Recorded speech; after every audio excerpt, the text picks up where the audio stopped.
car. Do you have enough money for the gas? Can you pay all the tolls? Can you pay the tickets that you're going to get during the year? Because you're going to get some tickets in New York.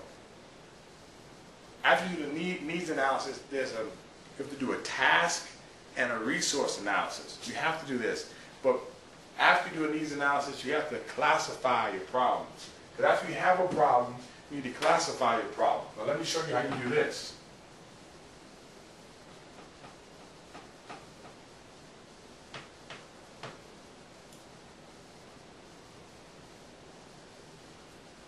See, this goes beyond just going to practice. See, everybody just goes to practice. Oh, I just got to practice hard. And if I just practice hard and I get some good practice partners, you know what? You can get good like that. You can. You can. I've seen people do it.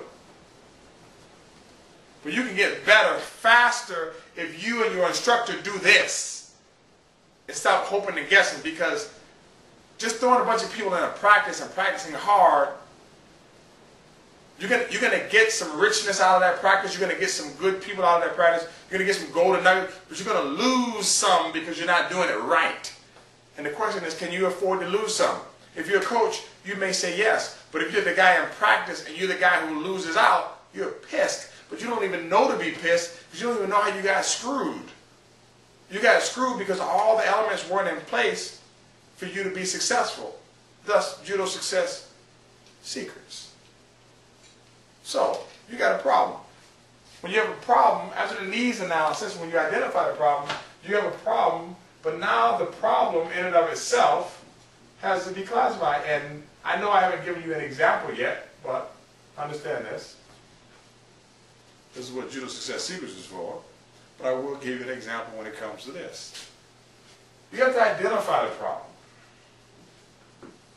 Let's identify the problem. The problem is either a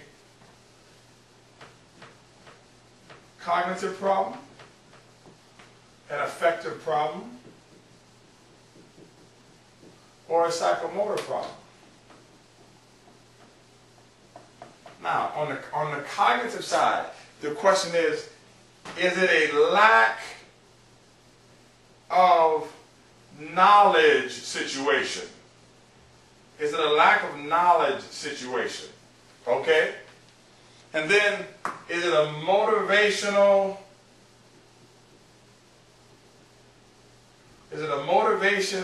or emotional problem? Then on the psychomotor side, is it a lack of skill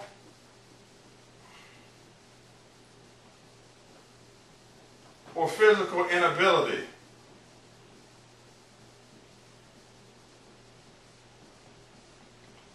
Case in point, I had some athletes that I was teaching how to lose weight, all right, in the Bahamas.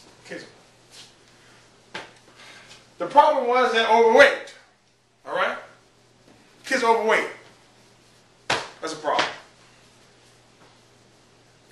First and foremost, the problem is they don't know what to do. So they need to learn what to do. Once they learn what to do and they still cannot do it, you find out that we no longer, because initially we thought we had a cognition problem. They didn't know. They lacked the knowledge or the awareness. Now they know. Now that they know and they're not able to do it, now we got an affective problem. This is a lack of motivation. Why can't you do it, son? Why aren't you motivated? Do you need someone you need to move and change homes and sit under someone's direction to provide you with the extrinsic motivation for a period of time until it comes intrinsic? Because you can say, oh man, they know what to do, they know what to do, they know what to do. And I had this discussion with my supervisor in the Bahamas. He was like, they know what to do, they know what to do, they know what to do. Yeah, okay, they know what to do, right?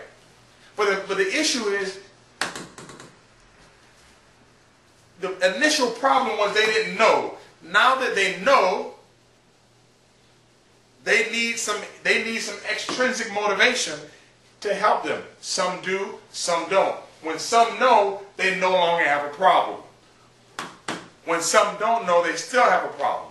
Then you have individuals who the weight gain is a psychomotor problem. What do you mean? Well, you got someone right now who's injured, can't run, can't do some of the things they need to do in order to keep their weight down based upon how the current program was written. So now the problem is their inability to move. So now they have two problems. They have an inability to move problem, and then because they're unable to move, they lack the knowledge of how their diet needs to be changed so they can lose weight. Now, usually when an athlete is hurt, they also have an affective problem because now they're down because they're not. So the problem in and of itself has morphed and changed, and morphs and changes based upon the situation. Yes, an athlete's state shouldn't change based upon the situation, but we're dealing with people. People have emotional ebbs and flows and highs and lows. Now, if we move from weight, let's talk about another